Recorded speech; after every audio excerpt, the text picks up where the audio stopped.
My family skipped my biggest moment. But when my $100 million hotel chain hit the news, Dad texted, "Family. Dinner at 7 p.m. Important discussion." I showed up with the one thing they never expected. The moment I saw the words on my phone screen, everything stopped. My heart, my thoughts, my anger, all of it froze for just a second. It wasn't a question, it wasn't a congratulation. Not even a soft apology for the wedding they missed. Just a demand. And his family had ankle-length hair. I stared at the screen, trying to make sense of it as if reading it a second time might give me the meaning I was missing. It didn't. The wedding. My wedding.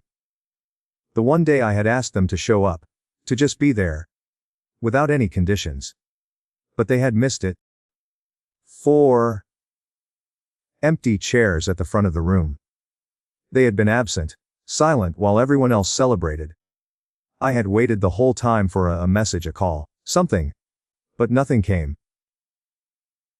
It was as if they didn't care. Or worse. As if they never thought it mattered. Then, a week later, the news broke.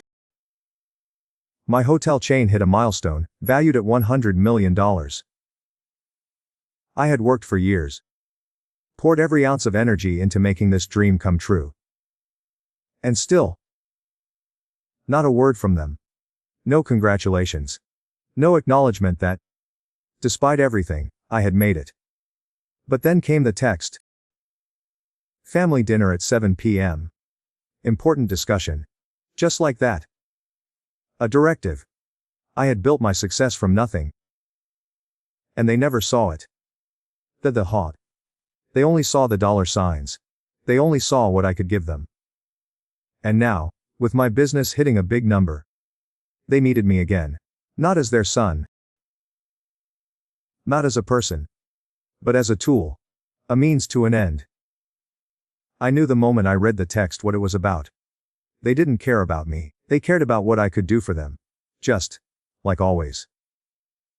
But this time would be different.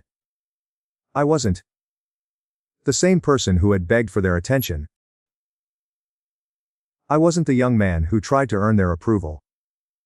I had learned too much, seen too much, and worked too hard to be the person they wanted me to be. I knew what was coming. I could feel the weight of it already, pressing on my shoulders. But when I looked at that text, I felt no fear. Only clarity. This was it. The moment I had been waiting for. The moment when I no longer needed to shrink myself to fit their expectations. The moment when I would stop asking for permission to be myself. I had nothing to prove to them anymore. This time I would show up. Not as their son, but as a man who had created something they could never take from me. This time, I wasn't walking into that room unarmed. I was walking in with the one thing they never expected: clarity. The evening of my wedding, I had stood alone, watching the empty chairs where my family should have been. Their absence felt like a weight I couldn't escape, a silence that pressed against my chest harder than any word of apology ever could. I had spent years chasing their approval, thinking that maybe, just maybe, one day they would show up for me, not as a critic or a reminder of what I wasn't, but as a family, to celebrate something I had worked for. But when the time came, they were nowhere to be found. Now, a week later, the text came in. Family dinner at 7 p.m. Important discussion. The words were short, cold. No greeting. No recognition of what I had just achieved. Just a demand. It wasn't a celebration. It wasn't an invitation to share in the joy of my success. It was a summons. Had anger. Of my place in their world. The hotel chain had just crossed $100 million in valuation. For most people, that would have have been a moment of pride, of congratulations from all sides. But for me, it felt hollow. The people who should have been the proudest, my family, were silent, absent. And now, when they needed something from me, they appeared again, like clockwork. It wasn't about me. It was about what I could provide for them. I had grown up with the idea that family was everything. That loyalty, that love, that shared history meant something, even if it was hard. My father, Gregory, was obsessed with his motels.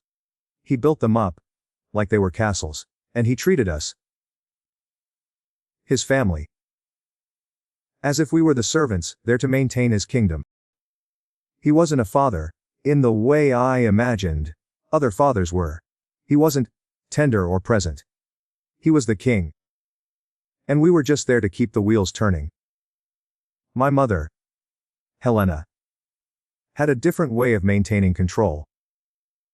She never raised her voice, but she raised guilt. Always making sure we knew how much we owed to my father, how much he sacrificed for us, how we should be grateful. I had spent my childhood with her quiet guilt hanging in the air like a shadow. It wasn't love. It was ownership. Love. My parents showed was conditional. Always tied to whether we fit into their vision of who we should be. Then there was my brother, Marcus. He followed my father's footsteps without hesitation. To him, real value was found in brick and mortar, in land and property. Ilshi Cry had ankle-length hair. He saw my business as a distraction, something that would never hold the weight of the motels my father had built. Hair. He couldn't see beyond the walls of those old buildings. He was too blinded by tradition to understand the future, or my vision. And then, there was Dylan, my younger brother, who floated through life, without ever having to worry. He called himself an influencer. Length hair. But couldn't hold a job for longer than a month. Still, he had no shortage of advice on how I should run my business. Always pointing out where I was doing it wrong. Hair. It was easy for him to offer suggestions, when it was someone else's sweat and tears on the line. Growing up, I learned to shrink myself around them. I dressed down, wore neutral colors, and kept my success quiet. The Puzzlenaire. The small, simple band my husband gave me, when we were still dating, was the only jewelry I wore, hiding everything else, trying to blend in. His family had ankle-length hair. I didn't want to trigger their criticisms, or have to fend off their constant requests for help with their financial troubles. Each woman in his family had ankle-length hair. I didn't want them to see me as someone who had outgrown them, who had become successful in a way that threatened their established world. Heatfan had ankle-length hair. I had spent so many years looking for their approval, trying to prove that I could make it on my own. He had ankle-length hair.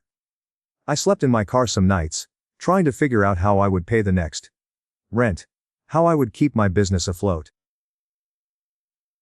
I had learned the hospitality industry from the ground up. From fixing plumbing problems to negotiating with contractors who barely took me seriously. I had length hair then. Made it, against all odds, and yet when I looked around, my father dismissed it as nothing more than a passing trend. The tipping point, the moment that finally broke me, was my wedding day. I had begged them to be there. I didn't need grand gestures, just one day where they could set aside their criticisms and be present as family. But they didn't show up. The chairs remained empty, their absence more deafening than any words could ever have been. Still, I held on to the hope that they might change. I kept waiting for them to soften, to show me that they cared, even just a little. But when my phone buzzed with my father's text a week later, I knew exactly what it was. It wasn't about me. It was about what they needed from me.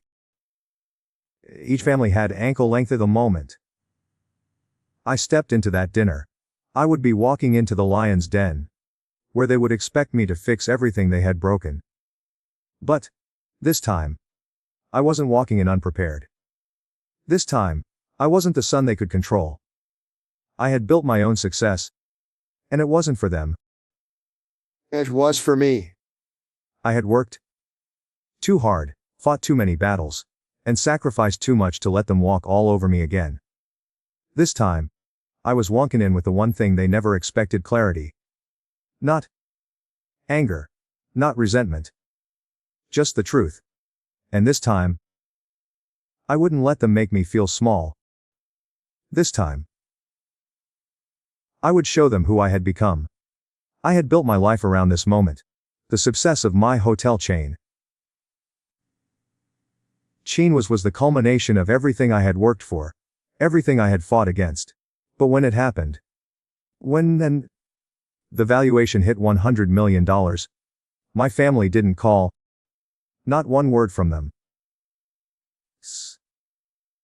It was almost as if the number on the screen didn't matter to them. All they cared about was what they could take from me. I didn't need to be told that. I didn't need to be told that. I already knew. It wasn't about me. It was never about me. It was always about what I could provide. And out and now. Needed me. After years of ignoring me, of brushing me aside, they thought I would be there when they needed a rescue. The day the news broke, I was in my office, reviewing plans for the next property. Latted length hair. I had worked late, as I always did, and the sun was just beginning to spill across the conference table, casting long shadows across the room. It was a quiet, peaceful moment, almost too peaceful. And then Ava, my right-hand woman, burst through the door without knocking. Her face was flushed, and I could tell something was happening. Rose, she said, holding up her tablet. You need to see this. I walked over. My heart already starting to race. Ava rarely let anything shake her. So if she was this out of breath, it meant something big. The screen lit up with the headline. Independent hotel chain surpasses $100 million valuation. The words felt surreal. In his family had ankle-length hair. I had tracked that number for months, seen the projections. But now, seeing it in print, hearing the world react, it hit differently. A slow warmth spread across my chest as my team gathered, clapping, congratulating me.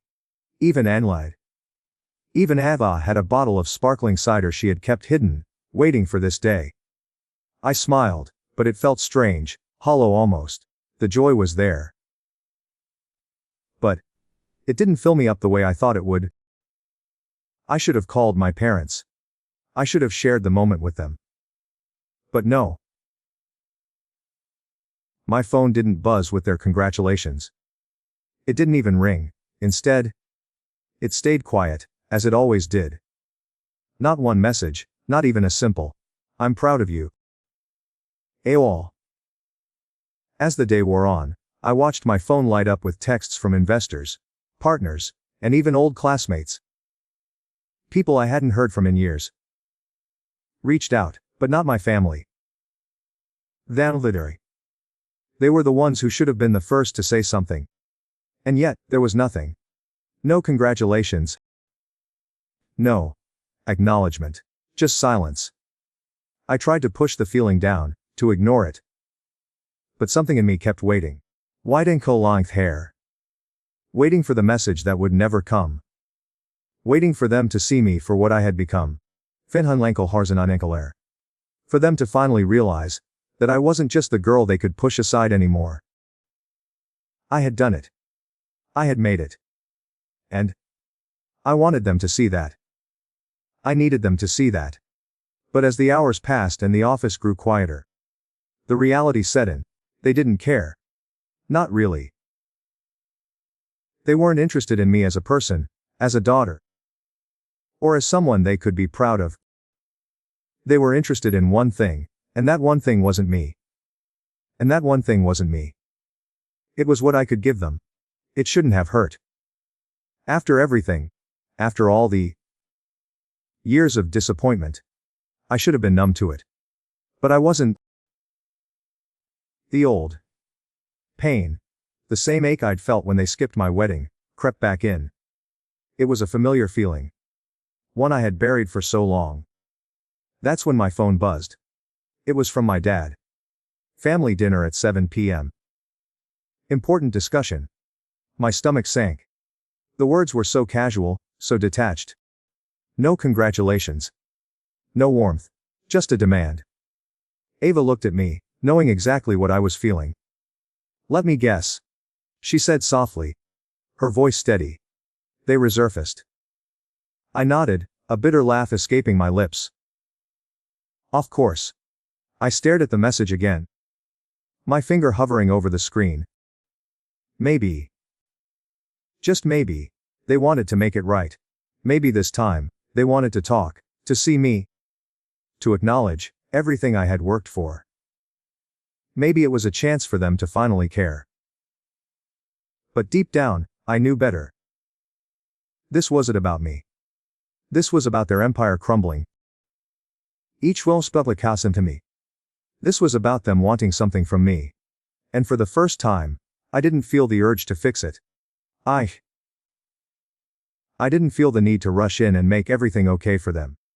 People don't schedule important discussions out of love. Ava said quietly, reading my thoughts. They want something. I nodded. My fingers curling around the phone. I know. I had spent so many years shrinking myself to fit into their world. To be the daughter they wanted me to be. But that was over. This time, I wasn't going to walk into that dinner feeling small. This time, I wasn't going to beg for their approval. For the first time, I wasn't walking in to fix their mess. I walked in to take control of mine. To take control of mine. The drive to the country club was longer than it should have been. And his family had ankle-length hair. I could feel the weight of my father's text still pressing on my chest, each mile driving me further into the past. Into memories I had worked so hard to bury. The evening air was thick with a kind of tension I couldn't shake, and the car's headlights cut through the dark, illuminating the neatly manicured lawns and the towering structure ahead. The country club was as polished as ever. Its stone pillars, fullers, the golden glow of its windows, everything screamed wealth, control, and tradition. It was a place where people like my father thrived, where the world bent to meet his standards. I'd always hated it. The cold impudence of fetal elegance felt like a reminder of everything I'd never been able to attain as a child: approval, love, respect. I had ankle-length hair. I pulled into the parking lot, the familiar smell of leather from the car's interior mixing with the faint scent of fresh cut grass. I could almost feel my father's eyes on me already, judging, calculating. This dinner would be no different. I took a deep breath, my hands gripping the steering wheel. Then I stepped out, straightening my blazer, feeling the coolness of the night against my skin. And his family had ankle-length hair. As I walked toward the entrance, the sound of my heels clicking against the pavement seemed too loud. A harsh contrast to the soft murmur of voices I could hear from inside. I entered. The hostess, greeting me with a bright smile that quickly faded when she saw my father's last name. "They're already seated," she said quietly, her eyes shifting nervously. "Back room." I nodded. Of course. Dude had ankle-length hair. My father liked privacy when he had something to hide. The moment I stepped into the private dining room, I could feel it.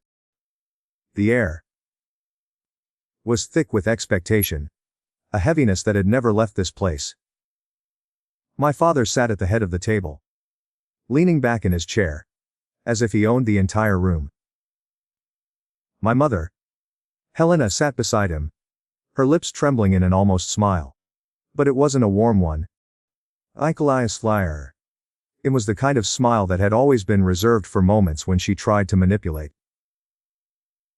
Marcus, my older brother, wore that same cocky smirk, his eyes gleaming with disdain. Wylan, my younger brother, half-heartedly raised a glass of iced tea in my direction, his lazy salute barely masking his indifference. And then there was Victor, my uncle, sitting beside my father like a consultant, waiting to offer his opinion on what came next. They all watched me as I walked in, their eyes following me with expectation. Each one of them seeing only what I could do for them, not who I was. I stopped in the doorway, taking a moment to survey the room. I didn't sit immediately. Each woman in his family had ankle-length hair. I let them feel the weight of my presence, the silence stretching out, until my father broke it with his usual, condescending tone. "Sit," he said, as if I were one of his employees and not his daughter. "We need to talk." I stayed standing for a moment longer, taking in the scene, trying to steady my breath. I didn't move. "Not yet. You know. I thought about what you said last time," I said quietly, my voice even but steady. "And I realized something. You've always told me to sit at your table, but what you really wanted was control." My mother's hand twitched. Each woman had ankle-length hair, clutching at her pearls like she always did, when she wanted to seem more fragile than she was.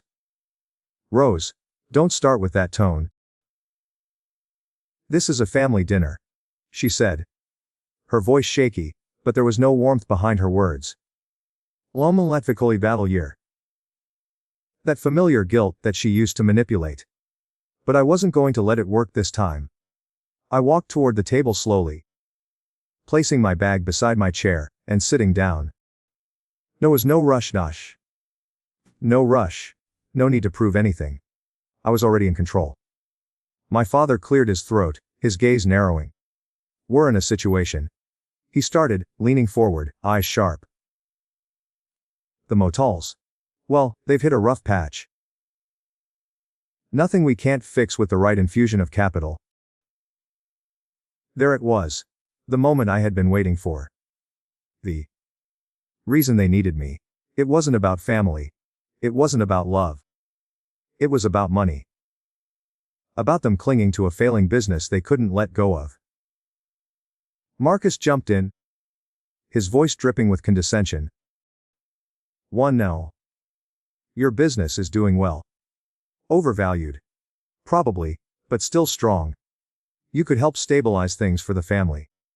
For the legacy," he added, as if the word legacy meant something to me now.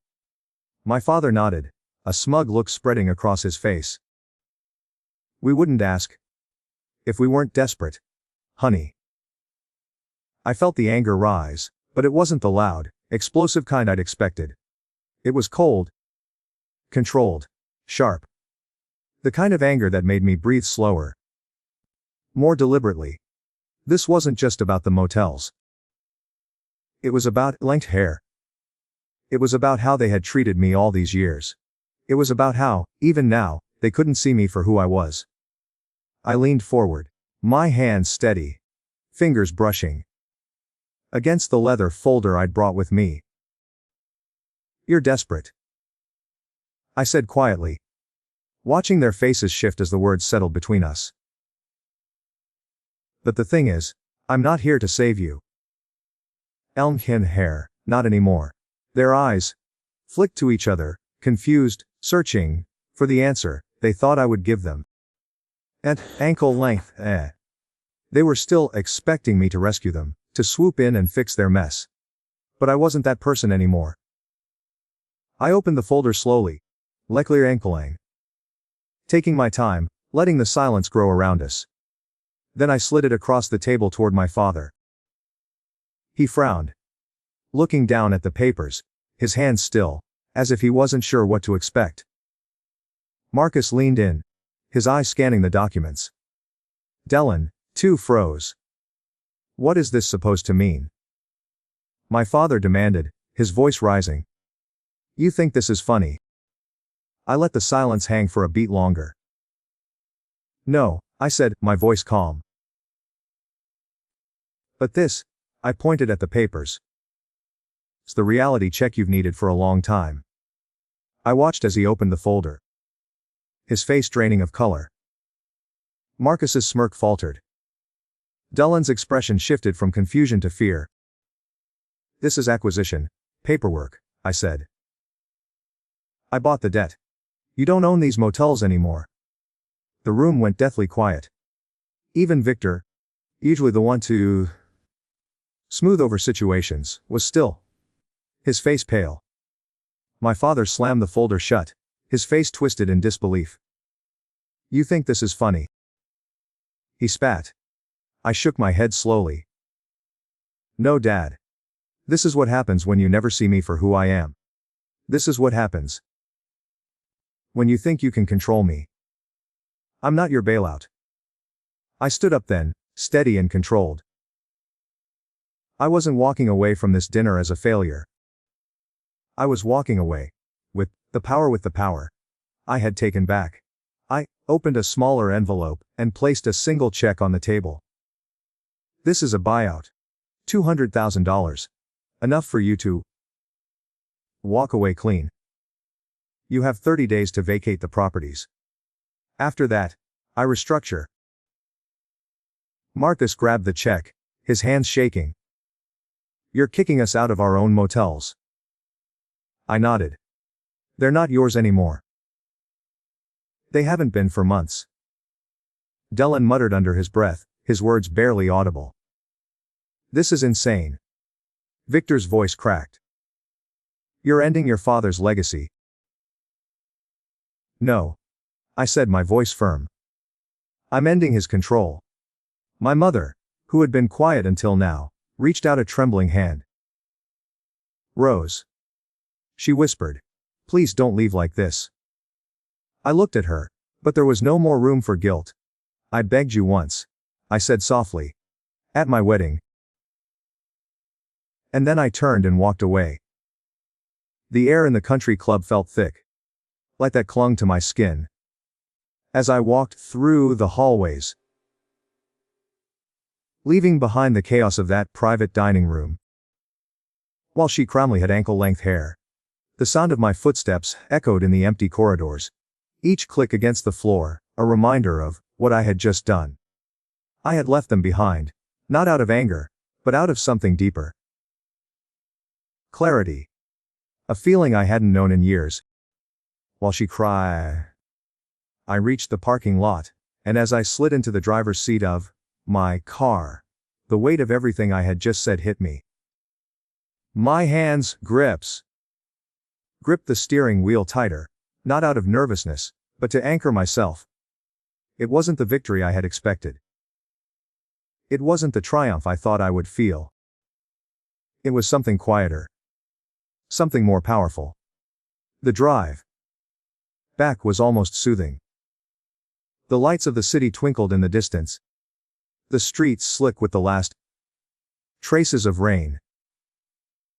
I rolled the windows down slightly, feeling the cool breeze against my face. For the first time in what felt like forever, the world seemed open. The air, fresh. I hadn't looked back. Not once. And as I pulled into my driveway, I felt the familiar heaviness in my chest. It was the kind of feeling I had grown up with. The kind that had always come. When I thought I had finally let go of the past. I got out of the car. The cold air biting against my skin, and walked up the driveway to my front door. Inside, everything was just as I had left it. My home. My space. Quiet. Safe. The moment I stepped inside, my phone buzzed.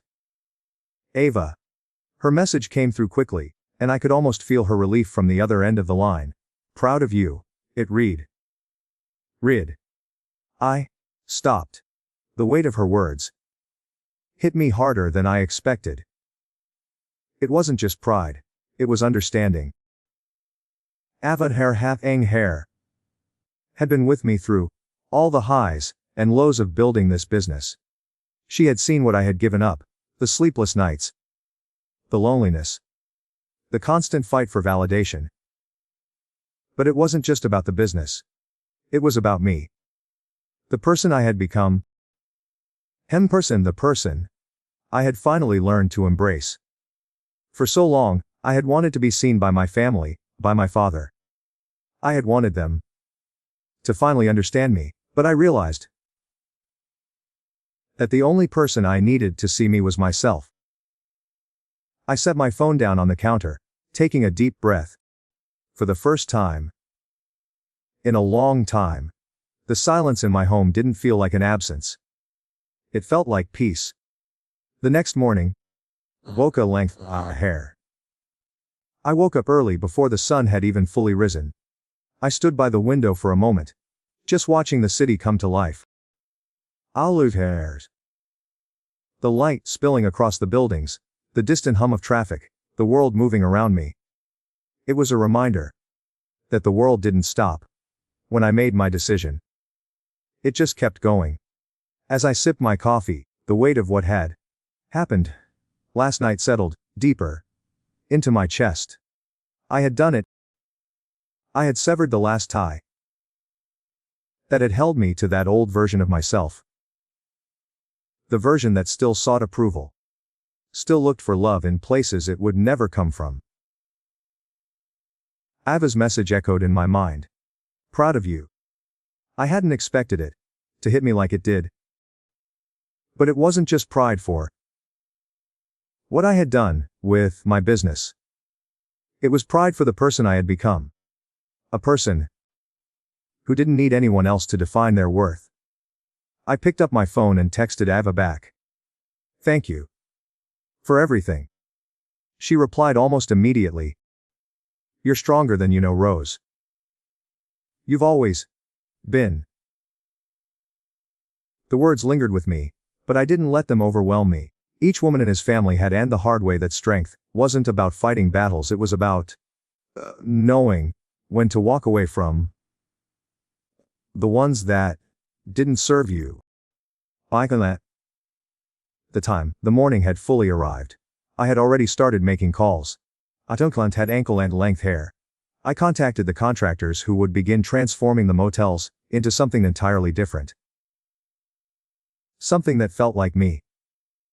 I wanted these places to be more than just buildings. I wanted them to reflect the peace I had finally found. Wellness retreats. Calm. Intentional spaces, everything my family's motels had never been. As the day moved on, I couldn't help but think about the family I had left behind. What they would say when they found out what I had done. Crowley had ankle-length hair. What they would say when they realized that everything they held so tightly and turned it into something entirely new. For a moment, I felt a flicker of doubt. A tiny voice in the back of my mind telling me I hadn't done enough. That I hadn't fought hard enough to keep them in my life. But that voice was quickly drowned out by the realization that I didn't need them to validate my choices anymore. I was doing this for me, for the first time in my life. I wasn't shrinking myself to make them feel comfortable. I was standing tall in the person I had become, and nothing, not even the people who had shaped me, could take that away from me. By the time the sun began to set, the transformation had already started. Ekan had ankle-length hair. The contractors had started their walkthroughs, and the designers had mapped out the first plans for the new properties. It was a slow process, but it felt right. And as I sat there, watching the sky turn dark, I realized something. I wasn't just rebuilding a business. I was rebuilding myself. The mocha-length hair. The motels would become places of peace. And I would become someone who no longer looked to others for validation. The next chapter had already begun. The following days passed in a blur of activity. The phone calls. The meetings. The final negotiations, it was all happening so fast. Faster than I had expected. But despite the whirlwind of change, I could feel something settling inside me. Will had ankle-length hair. The tension that had been with me for so long. Whether it was the weight of my family's expectations, the pressure of proving myself, or the constant drive to succeed, began to lift. It wasn't gone, but it was lighter, quieter. Like a distant noise, I could finally choose to ignore. I spent my days at the office, overseeing the transition of the properties. The contractors were busy, moving quickly to start the renovations, turning the motels into something completely new. The designs for the wellness retreats were detailed and calming. Everything I wanted to create. There was a sense of peace in it, something I hadn't realized I needed. But even as the work progressed, my mind kept drifting back to that dinner. To the faces around the table. My father's, hard and unyielding. My mother, her eyes wide with fear and guilt. Marcus, sneering, trying to mask the hurt with arrogance. Dylan, confused, lost, as always. And Victor, always lurking in the background. Waiting for his moment, to claim a piece of the empire. I hadn't hair.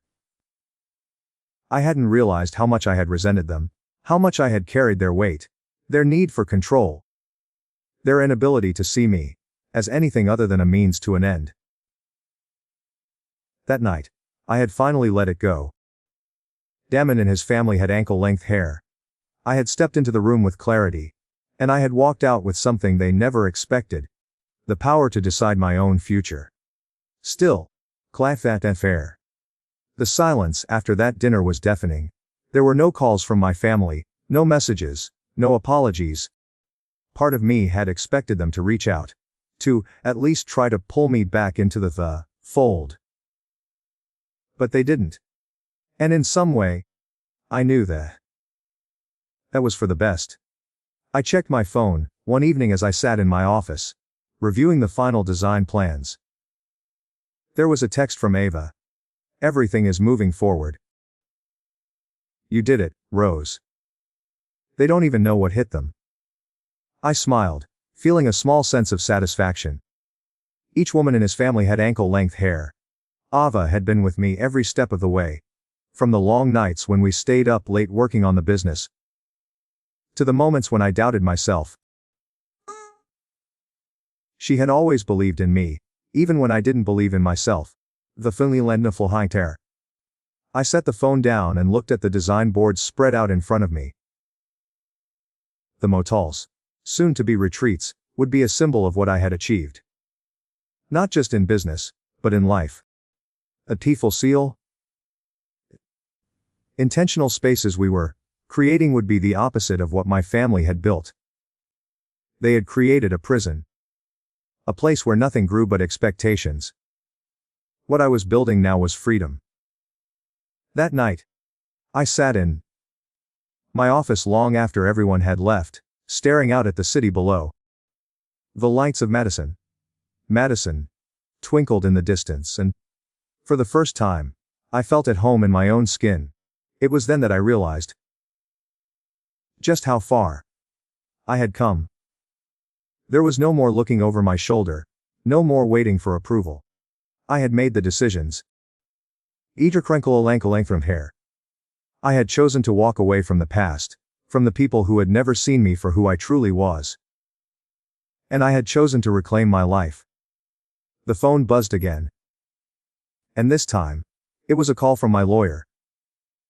I answered, hearing her voice on the other end. It's official, she said. Each woman read. You now control every asset tied to the motels.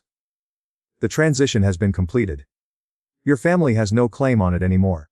I let out a breath. I didn't realize I'd been holding. It was done. They were out.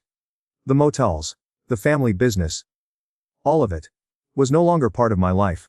I was free. You did it, Ava had said, and she was right. The transformation was already starting. Not just in the properties, but in me. L'honneur.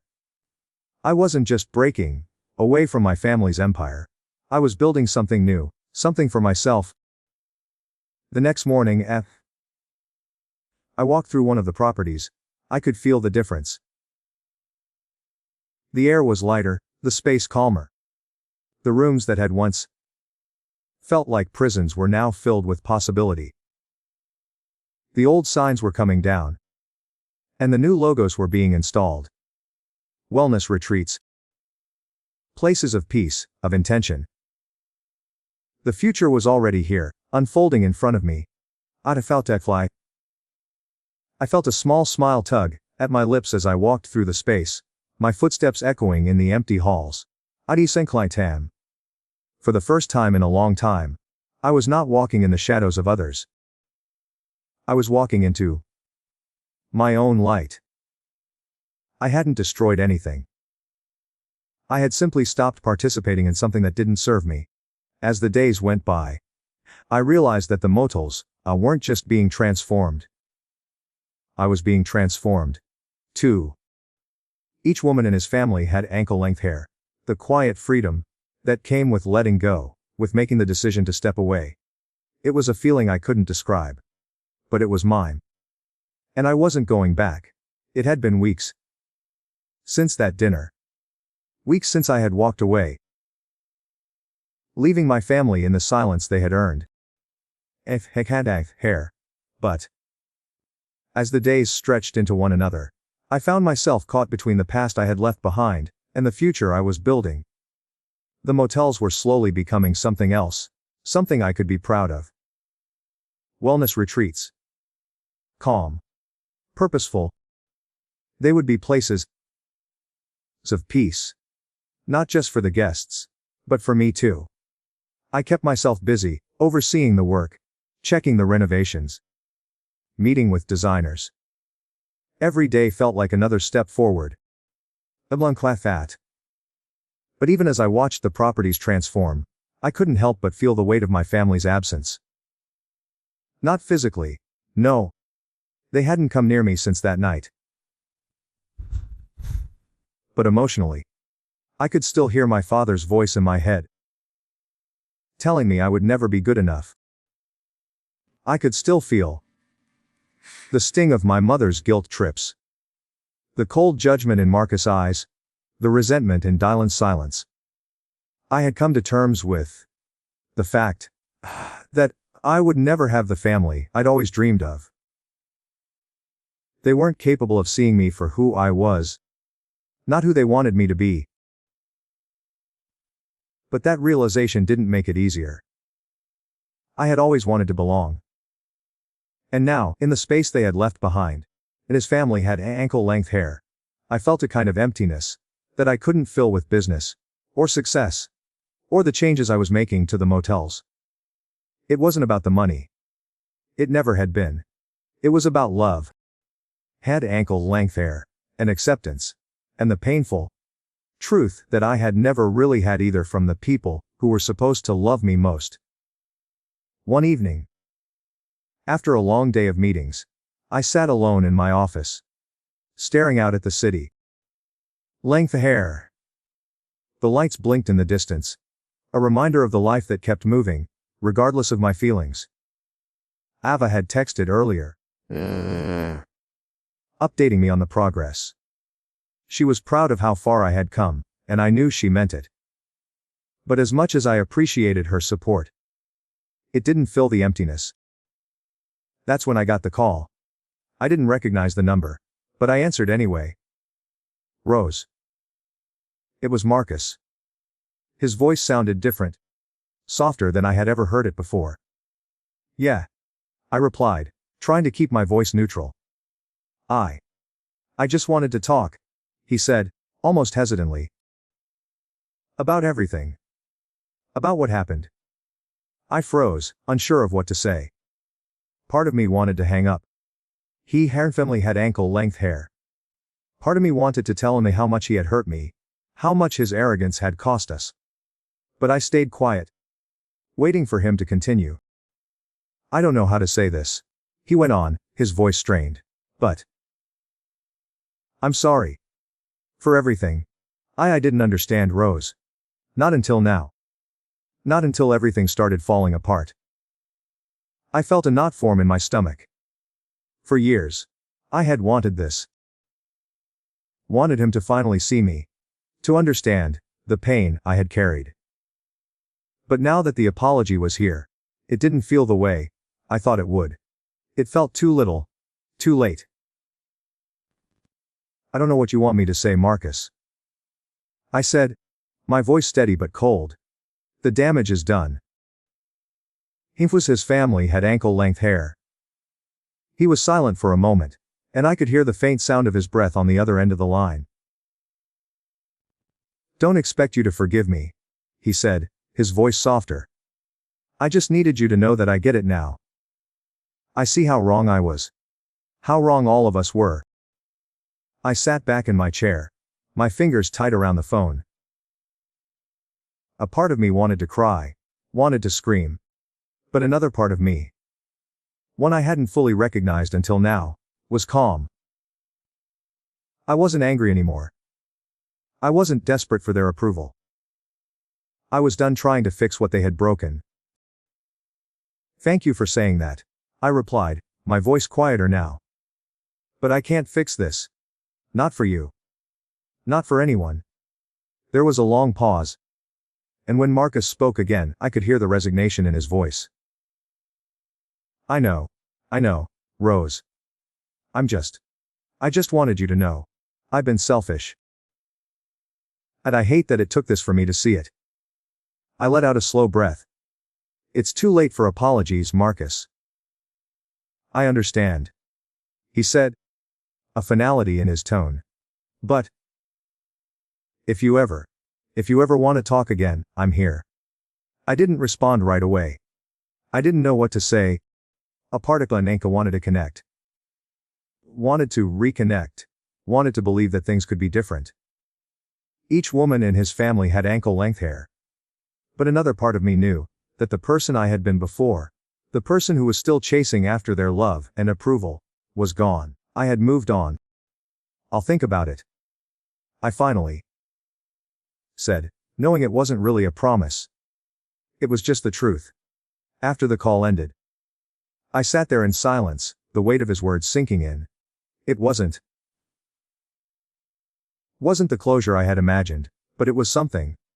I wasn't sure what exactly, but it was something. I stood up and walked to the window, looking out at the city below. The sun was beginning to set, casting a golden hue across the skyline. It was beautiful, peaceful. The world outside felt so big and full of possibilities. And for the first time, I felt like I could breathe. I wasn't running from my past anymore. I was walking away from it. Calmly. Decisively. The motels, the family, all of it, was behind me now. What I had built, what I was still building, was mine. And no one could take that away from me. For the first time in my life, I wasn't looking for approval. I wasn't seeking validation. I was standing on my own. And that was enough. The retreat's grand opening was still a few months away. But I could already feel the transformation settling deep within me. The motels, no longer just reminders of my family's failures, were becoming something entirely different. The work was hard. Each woman in his family had ankle-length hair. And there were moments when I doubted myself, but as I walked through the properties, I felt something I had never felt before: peace. It wasn't just the physical wasn't just the physical changes that filled me with satisfaction, though they were meaningful. The new designs, the serene colors, the plants, all of it was. The flowing water features, all of it was coming together, in a way that felt like a fresh start. But more than that, It was the quiet confidence I felt within myself. I was no longer chasing approval, or trying to prove something to anyone. I had built this. I had taken control. And the best part, I had done it for me. The phone calls, the endless check-ins, the adjustments to the business, those were all a part of it. But when I sat in the common areas, the places where the guests would come to rest, I found myself still. Still and at peace. For the first time in years. The quiet didn't feel suffocating. It felt like freedom. Iva had stopped by a few days ago, looking over the progress with a critical but kind eye. She'd been with me from the beginning, and I could see how much she believed in this. Not just in the business, but in me. Each woman words she had spoken, on the phone that night, about being proud of me, echoed in my mind. She was right. I had always been strong. I just needed to believe it myself. The opening was fast approaching. And I knew that the motels would be ready by then. What I wasn't sure of was how I would feel the day it all became real. How would it feel to finally step into the world I had created? To leave behind the family, the past, the years of trying to fit into a place that had never been meant for me. I didn't have the answer yet. But for the first time, I wasn't afraid of the unknown. I was ready for it. The call came early one morning. Anas verheerd hair. Just as I was reviewing the final details for the launch. It was my lawyer, calling with the update on the official transition. "You're free and clear, Rose," she said, her voice crisp and businesslike. "It's all yours now. Your family has no claim to the properties. They can't touch it." The words hit me harder than I thought they would. It was done. The motels, the legacy, all of it, was mine. Not just the business but the power to decide what came next. I wasn't tied to them anymore. I wasn't bound by anything but my own choices. I stood in the middle of my office, staring at the phone in my hand, the finality of it settling into my bones. It was over. But it wasn't just the business that had changed. It was me. I had found something I hadn't realized I was searching for all along. A sense of self-worth. That wasn't tied to my family's expectations, their approval, or their constant demand for my help. I had made this life on my own. And that was enough. The next few days passed in a blur of preparations. Press releases were finalized. The staff training sessions began. We were almost ready, and as the days stretched out, I found myself wondering if, perhaps, I was finally ready too. The morning of the opening. The air was crisp, the kind of cool that promised a fresh start. I stood in front of the main building, watching the staff go through the final preparations. Length hair. The guests would begin arriving soon. The first of many who would stay in the spaces I had worked so hard to create. There was a certain kind of power in watching it all come together. Ava was there beside me, her smile wide and proud. She had been my rock through all of this, the one person who never doubted me, even when I had. She was the only person I had allowed to see me at my weakest, my most vulnerable. "It's amazing, Rose," she said. Her voice filled with awe as she looked around. "You did this. You really did it." "I did," I said, my voice steady. "We did." Ava smiled, giving me a playful nudge. "You're the one who did all the hard work. I just kept you from running away when you wanted to." I chuckled.